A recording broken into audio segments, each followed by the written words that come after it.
Welcome to ఉద్యోగ అన్వేషణ channel. 14th April 2024 editorial చూద్దాము. పర్యాటకానికి వెలుగు జిలుగులు పర్యాటక రంగం గురించి ఇవ్వడం అనేది జరిగింది. ఆ సేతు హిమాచలం దేశంలో దార్శనిక స్థలాలను కొదనలేదు. వీటిలో ఇలాంటి అభివృద్ధి నోచుకోకుండా మరుగున పడినవి ఎన్నో ఉన్నాయి. ఇలాంటి వాటిని గుర్తించి అభివృద్ధి చేసేందుకు కేంద్రం సరికొత్త కార్యక్రమాన్ని ఇటీవల శ్రీకారం చుట్టింది. అనంటే ఇలాంటి దార్శనిక ప్రదేశాలు మన దేశంలో చాలా ఉన్నాయని చెప్తున్నారు. అవేంటో ఏమిచ్చారో ఒకసారి చూద్దాము.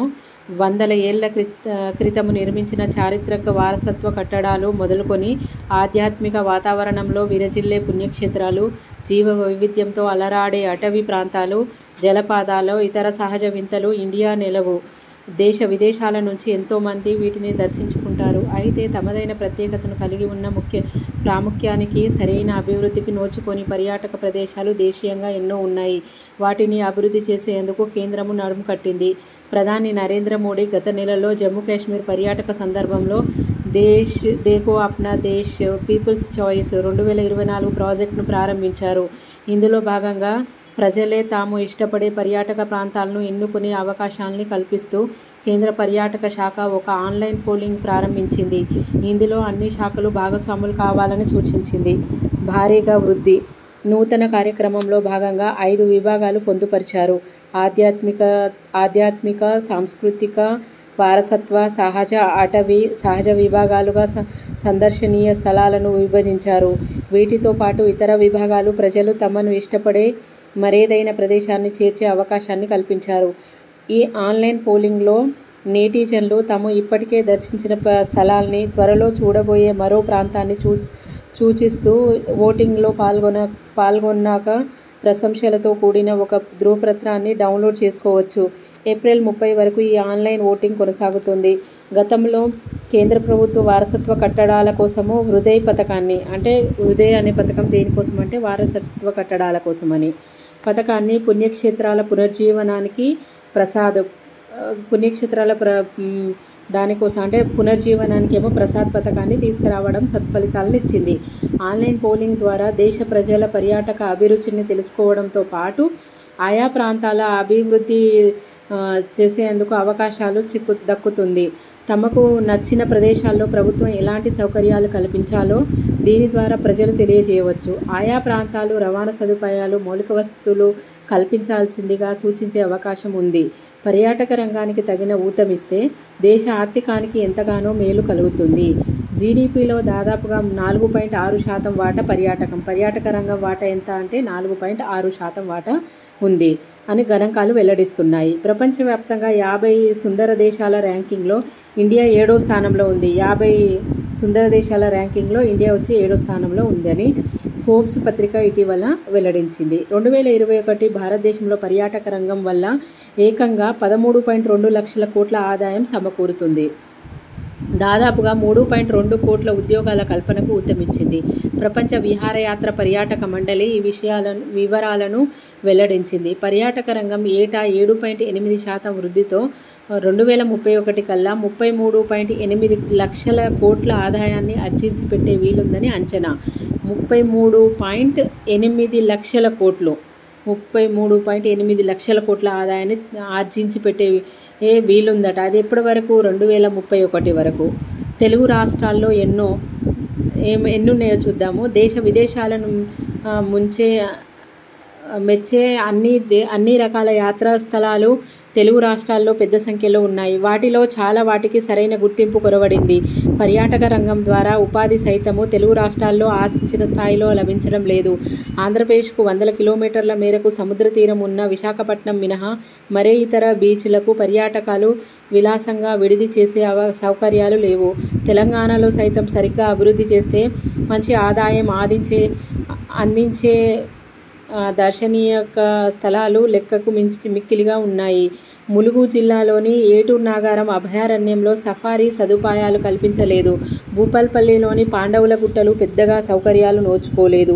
మహబూబ్నగర్, ఆదిలాబాద్, నిజామాబాద్, కరీంనగర్, మెదక్ తదితర ఉమ్మడి జిల్లాలో చారిత్రక కోటలు, శిల్ప సంపదలతో అలరాడే ఆలయాలు, అటవీ ప్రాంతాలు ఎన్నో ఉన్నాయి. వాటిని వీక్షించే భాగ్యం యాత్రికులకు కలగడం లేదు. కేంద్రం అప్పుడు చేపట్టిన కార్యక్రమంలో భాగంగా ఓటింగ్లో పాల్గొని తమ ఐచ్ఛికాలకు సూచిస్తే కొన్ని యాత్రా స్థలాలైనా బాగుపడే అవకాశం ఉంది.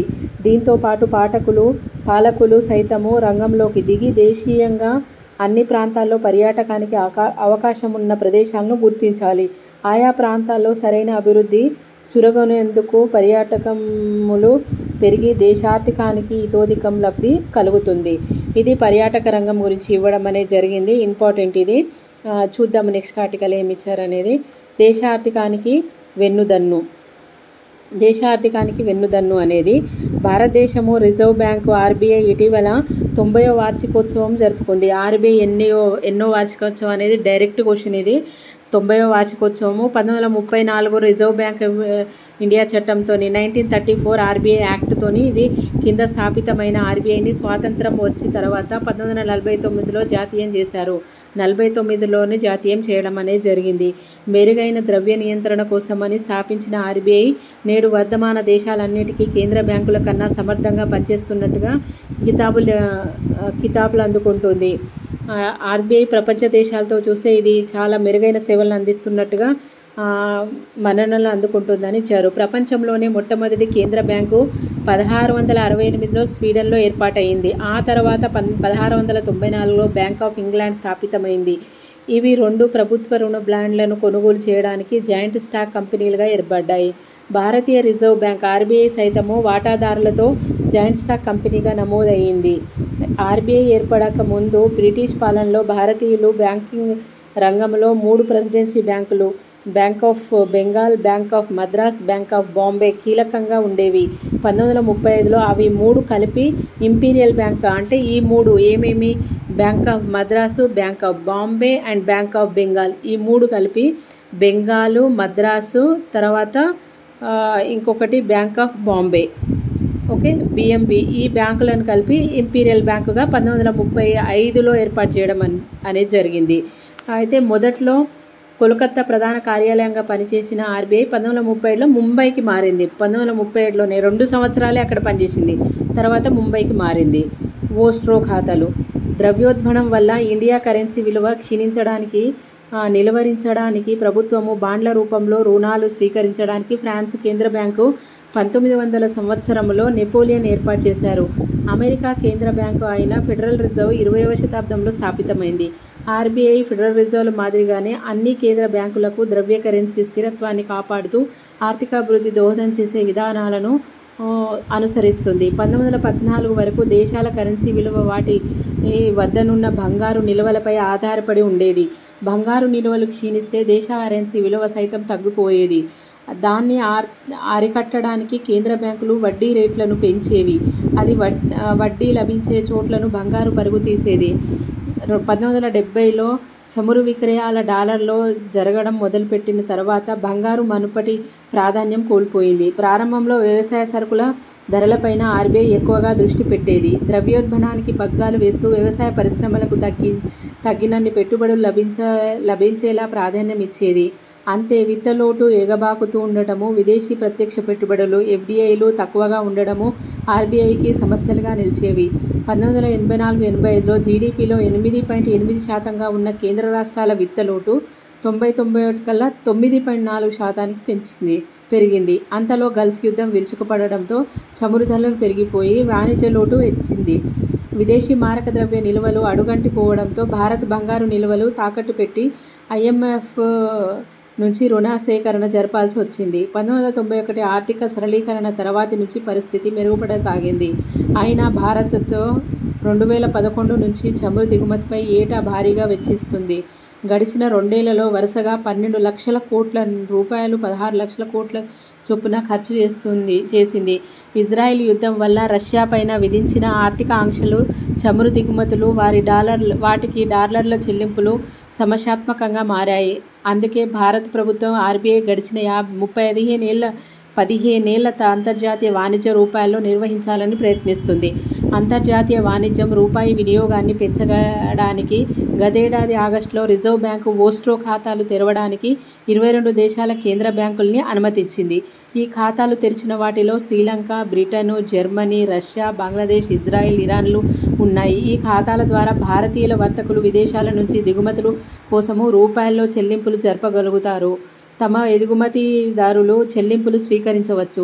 దాదాపుగా 64 దేశాలు భారత్లో ఓస్ట్రో ఖాతాలు తెరవడానికి సుముఖంగా ఉన్నాయి. ఈ ఖాతాల వల్ల డాలర్, యూరోలు, బ్రిటిష్ పౌండ్లు, జపనీస్ యూన్లు వంటి విదేశీ కరెన్సీల నిల్వలను ఆదా చేసుకొని రూపాయల్లో జమలు చెల్లింపులు జరపవచ్చును. దీనివల్ల రూపాయి క్రమంగా అంతర్జాతీయ కరెన్సీగా రూపాంతరం చెందడానికి బాటలు పడతాయి. ఇప్పటికే పలు దేశాలు డాలర్లు, యూరో, పౌండ్లు, యెన్ అంటే బ్రిక్స్ అంటే కదా 4లకు దూరం జరిగి సొంత కరెన్సీలో వ్యాపారం జరపడానికి చూస్తున్నాయి. 1999లో బిగ్ ఫోర్ అనేది కాకుండా ఇతర కరెన్సీల వినియోగం కేవలము 2%. 2023 కల్లా అది 12%కి పెరిగింది. దీనివల్ల డాలర్ల ప్రత్యామ్నాయంగా స్థానిక కరెన్సీలు వినియోగం పుంజుకోవడానికి అనుకూల వాతావరణం ఏర్పడింది. నేడు కరెన్సీ నియంత్రణ అవసరము. నేడు కరెన్సీ లావాదేవీల్లో డిజిటల్ సాంకేతిక వినియోగం పెరుగుతోంది. క్రిప్టో డిజిటల్ కరెన్సీలు నియంత్రణ ఆర్బీఐ సవాలుగా మారింది. క్రిప్టోల రూపంలో అక్రమ ధన చలామణి, ఇతర చట్ట విరుద్ధ వినియోగాలు పెరుగుతాయి. బటన్ నొక్కగానే కోట్లు సరిహద్దు దాటిపోతాయి. ఇది బ్యాంకు రంగంపైన ప్రతికూల ప్రభావం చూపుతుంది. పౌరులు క్రిప్టోల వంటి డిజిటల్ కరెన్సీలను మారకుండా అధికారిక కరెన్సీలపైన, బ్యాంకులపైన నమ్మకం ఉంచాలని, అదే వారికి భద్రత అని ప్రభుత్వాలు తెలియజెప్పాలి. డిజిటల్ కరెన్సీలు ఆర్బీఐ పటిష్ట నియంత్రణ చట్టాన్ని ఏర్పరచాలి. ఇప్పుడు చైనా ప్రాబల్యం పెరగడం, ఉక్రెయిన్ హమాస్ యుద్ధంతో అంతర్జాతీయ రాజకీయ వాతావరణం మారడం కొత్త సమస్యలు తీసుకొచ్చాయి. కరెన్సీ విలువలు, పెట్టుబడుల ప్రవాహంలో హెచ్చుతగ్గులు, ఒత్తిళ్లు తెచ్చిపెడుతున్నాయి. అమెరికా సర్వము సహాధిపత్యానికి బదులుగా బహుళ ధ్రువ ప్రపంచం ఏర్పడనుంది. మారిన కాలానికి అనుగుణంగా తగిన విధానాలు రిజర్వ్ బ్యాంకు రూపొందించి సమర్థంగా అమలు చేయాలి. ఇవి అండి ఈరోజు ఇచ్చిన ఆర్టికల్లో ఈ 2 ఆర్టికల్ అనేది ఇంపార్టెంట్. ఇవి కనుక మీకు నచ్చితే లైక్ చేయండి. లైక్ చేయకపోయినా డిస్లైక్ చేయండి. మీకు నచ్చితే షేర్ చేయండి. Thank you.